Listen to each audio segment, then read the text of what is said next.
I must confess to you that when I saw that the Feast of the Annunciation was falling today, and that all of you would be here, which I'm very glad about, I got a little nervous. You see, what I was tempted to do, and I mean that literally, tempted, is to tackle a passage like this, like one often does, at least preachers do, and in essence try to grasp the passage, understand its meaning, and then craft something that would communicate its meaning. So that in essence the operative verb for preaching in that way is explaining. I'm explaining the gospel reading. I can't explain the Annunciation. In fact, the more I sat with the story, early this morning in the dark of our house, the only light being the computer screen in front of me on my laptop, the more I was overwhelmed by its incomprehensibility. What came to mind actually was Psalm. I do not occupy myself with great matters or things that are too hard for me. But instead, what does the psalmist do? I still my soul and make it quiet like a child upon its mother's breast. My soul is quieted within me. In the face of the incomprehensible, the task is not to run to explanation. That, in fact, is far too superficial. It makes, well, it was like one time my wife and I went to the Louvre in Paris, and of course we wanted to see the Mona Lisa. And we got into a room, and there were easily 30 people like this in front of the painting that was high up with a transparent piece of glass in front of it to protect it. And what did people do? Click, click, and walked away. Or if they could, click, click, so that the selfie with them was in view. Instead of being invited into, in a way that was really not possible the way it had been set up, to actually sit and just look at it, reflect on it, notice things that you wouldn't naturally see, have your eye drawn to a particular piece of the attention of it, and to comprehend that, almost sometimes to the exclusion of the rest of the painting altogether. The more you delve into a work of art, quite honestly, the more it reveals itself to you, the longer you sit with it, whether that's a painting or a particularly fine piece of music. You see, every act of God in the life of any human, including this one, the Annunciation, has both what is visible, what you see with the naked eye, and that is what the individual will talk about. That's the testimony of what God did in my life. But any testimony only points to acts that are visible, not everything that can be shared or even explained. There's a humility in the telling, even in the joy of what has happened. For who can comprehend the ways of God? Who can explain it? I mean, even the act of doing theology, rightly undertaken, is in fact a humble act of prayer. Trying to find a way to love God with your mind, as well as your heart and soul. A pleading with God, even in the theological wrestling, for more light. Honestly, the more we delve in, the more we know we don't know. So to behold a miracle is in fact what we are invited to do here with this passage.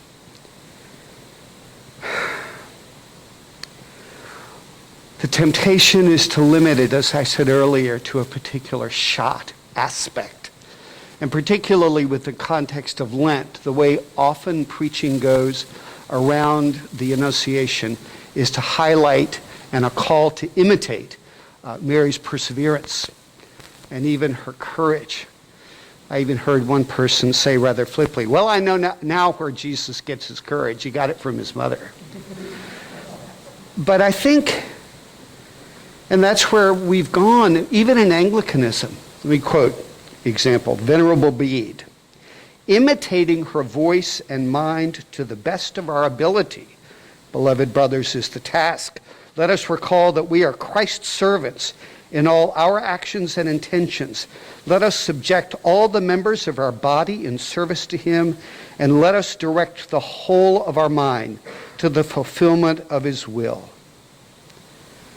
That's not untrue. But honestly, when I sat with this literal painting in front of me, I kept noticing God. What God did. And what God was doing. You see, what I see, again to quote the psalm, is mercy and truth have met together. Righteousness and peace have kissed each other. Faithfulness has sprung up from the ground, and righteousness has looked down from heaven. Psalm 85. You see, the Annunciation is in part a declaration to the end of God's wrath. God has released mercy into the world for all time, from this time forth and forevermore, until the great time when all will be made right at the end of time. The one who is conceived will taste death for everyone. It is the inbreaking of the mercy of God. God showing Israel and all of us the truth of his character to be expressed in Jesus, in what is in fact prefigured in his action in the life of this young girl. Lord, you forgave the iniquity of your people. You have pardoned all their sins. You withdrew all of your wrath. You turned from your hot anger. That's what we see. And it's what we see revealed to us as, honestly, a kind of, who am I to get in on this? I mean, think about it. No declarations in the big halls of royal power, the backside of Nazareth, to, in every way, an inauspicious lady, not of any kind of royal lineage, no personal importance, tucked away and hidden by her family, because what are they doing? They are protecting her virginity before she gets married. No man, except for her father or perhaps a brother, will actually be laying eyes on her during her betrothal. So you can understand the shock when Gabriel, unannounced, stands in her chambers. And you and I get to get in on that. And part of what I see in the midst of all of that is the hidden act of God that literally changes the world. Because you see, it is at this time in history that Israel is crying out for deliverance from the Romans. They are pouring out their hearts in the temple, that somehow the abomination that is in their midst, because that's how they would describe a pagan takeover, would be wiped away, and that redemption would come to the people of Israel. Little did they know that in their crying out, what was being conceived was the Lamb of God who takes away the sins of the world. Is it not also true for us that just as we do not see the fullness of all that is happening in that story, only its declaration, and in the same way when the intercessors are crying out, the hidden act of God is already at work in a way that we cannot see.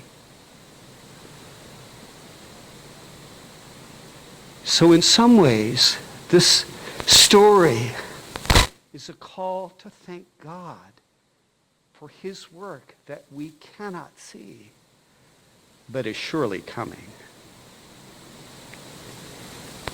because the one who has tasted death for everyone is conceived in this story.